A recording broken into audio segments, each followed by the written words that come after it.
Hello everyone, Movie Explanation welcomes you. Egyptian mythology पर based mummy movie की series मैं already शुरू कर चुका हूँ। आज की video the mummy return the mummy movie का एक सीक्वल है और हमारी इस टॉपिक पर दूसरी वीडियो।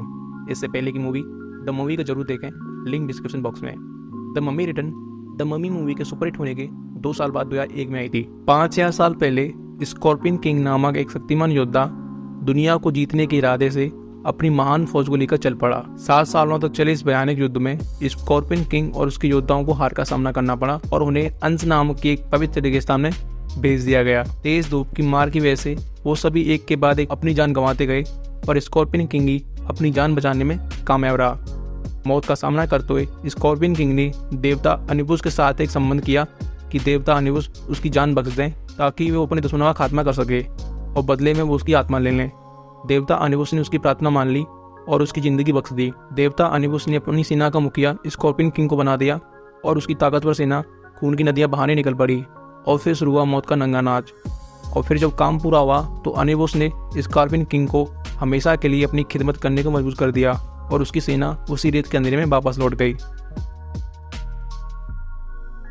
एवेलिन को सपने में एक बॉक्स दिखाई देता है और अगली सुबह रिक और एवेलिन इजिप्ट के खंडों में एक बॉक्स को ढूंढ रहे होते हैं। रिक और एवेलिन का एक बेटा ये एलेक्स, ये बहुत शरारती है। एवेलिन के ड्रीम्स उसे उस बॉक्स तक पहुंचाने का रास्ता दिखाते हैं। एवेलिन एक गुप्त दरवाजे को खोलकर इस बॉक्स तक पहुंच जाती है और बिना कुछ सोचे समझे उस बॉक्स को खोल देती है। उसमें अनुबिस का एक ब्रेसलेट होता है। वहाँ लिखा होता है इस बॉक्स को खोलने वाला नील नदी का पानी पिएगा, और फिर वहाँ पानी का सैलाब आ जाता है। वो दोनों भागना स्टार्ट करते हैं और एक जगह ऐसी आ जाती है जहाँ से आगे जाने का रास्ता नहीं होता। अब वो पानी में डूबने लगते हैं। उधर दूसरी तरफ एलेक्स पत्थरों के लुढ़कने का मजा ले रहा होता है और एक पत्थर दीवार से टकरा जाता है। दीवार टूट जाती है। पानी के साथ रिक और एवेलिन वहाँ से निकल आते हैं। वहाँ पर 3 बदमाश और आए होते हैं उस बॉक्स को लेने के लिए, पर पानी आ जाने की वजह से वो भी वापस लौट जाते हैं। लाल कपड़े वाले कुछ बुरे लोग हमनात्र में खुदाई कर रहे होते हैं। उन्हें इमोटेप चाहिए और कुछ समय बाद उन्हें इमोटेप की मम्मी मिल जाती है। उनके पास ब्लैक बुक और गोल्डन बुक दोनों हैं और उन्हें अब चाहिए तो बस अनुबिस का वो ब्रेसलेट। वो 3 बदमाश वहाँ भी आ जाते हैं। उन्हें ब्रेसलेट लाने के लिए इन्हीं लाल कपड़ों वाले लोगों ने भेजा था।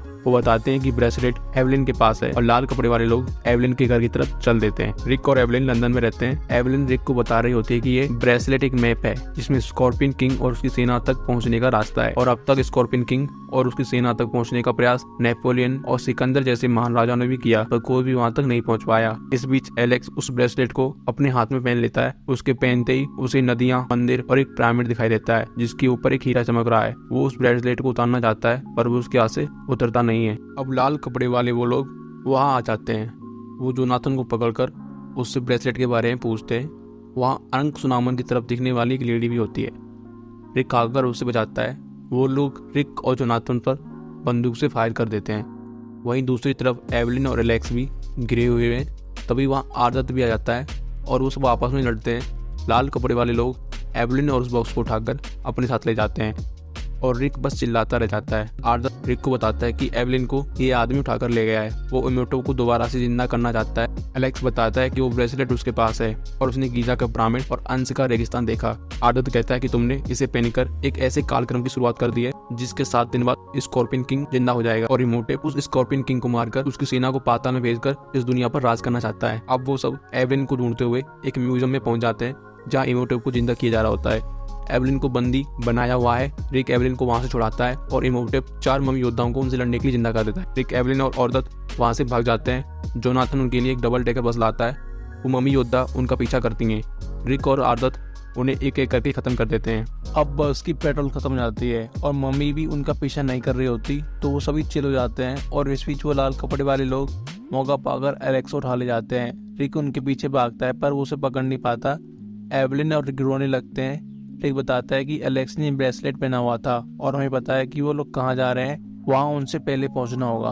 अब वो लाल कपड़े वाले और इमोटेप एक रेल से जा रहे होते हैं। आफिस अनक सुनामन जैसी दिखने वाली लेडी से कहता है कि अनुबुस की सेना से इमोटेप अजय बन जाएगा और इसके लिए तुम्हें इमोटेप का खास ध्यान रखना होगा। तभी लोकना एलेक्स को लेकर वहाँ आ जाता है और उस इमोटेप के पास भेज देता है। इमोटेप उससे कहता है कि तुम बहुत बहादुर हो बच्चे, और ये ब्रेसलेट एक वरदान भी है और श्राप भी। अगर 7वां दिन होने पर सूरज की रोशनी इस पर पड़ने से पहले तुम पिरामिड के अंदर नहीं पहुंचे, ये तुम्हें मार डालेगा।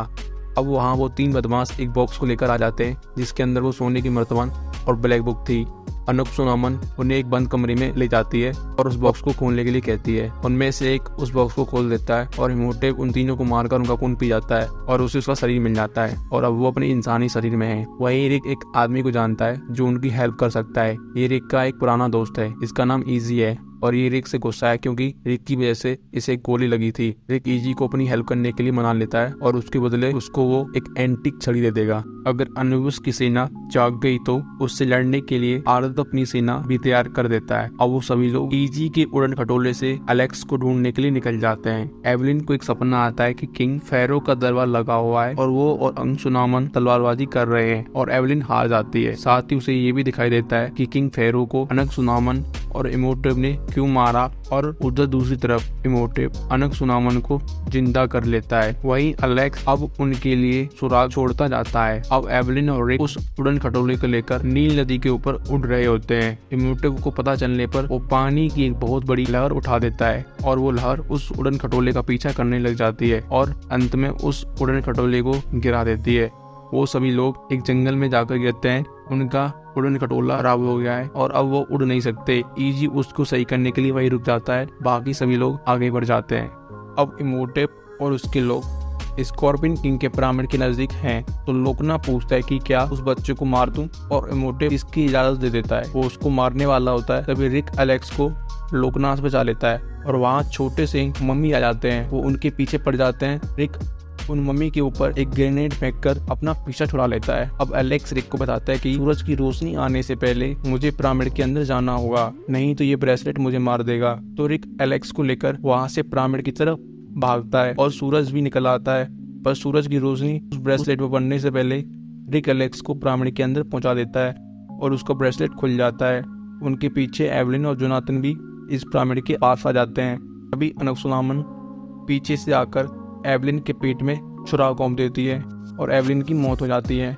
रिक इमोटेब से लड़ने के लिए पिरामिड के अंदर चला जाता है। एलेक्स को याद आता है कि ब्लैक बुक अनकुसुमामन के पास थी और उससे एवलिन को जिंदा किया जा सकता है। जोनाथन और एलेक्स अनकुसुमामन को ढूंढने लग जाते हैं। उन्हें अनकुसुमामन मिल जाती है। जोनाथन अनकुसुमामन का ध्यान भटकाता है और एलेक्स ब्लैक बुक को चुराकर मंत्र पढ़ता है और एवलिन जिंदा हो जाती है। वहीं वो ब्रेसलेट आफिस को मिल जाता है। वो उस ब्रेसलेट को पहनकर एक मूर्ति के अंदर अपना हाथ घुसा देता है और इससे अनुबुस की सेना जिंदा हो जाती है, लेकिन वो मूर्ति आफिस का हाथ खा जाती है। अब रेगिस्तान की मिट्टी काली पड़ गई है, उसमें से सियाह जैसी शकल के योद्धा निकल आते हैं। ये अनुबुस की सेना ही है। इमोटेब स्कॉर्पियन किंग को जगाने के लिए एक घंटे को बजाता है। वहाँ रिक पहुंच जाता है। वो आपस में लड़ने लगते हैं और अब तक स्कॉर्पियन किंग भी जाग चुका है। स्कॉर्पियन किंग के जागते ही इमोटेब उसके सामने घुटने टेक देता है। अब स्कॉर्पियन किंग रिक से लड़ने लग जाता है। उधर आरदत की सेना भी अनुबुस की सेना से लड़ रही होती है और आरदत की सेना सबको मार देती है।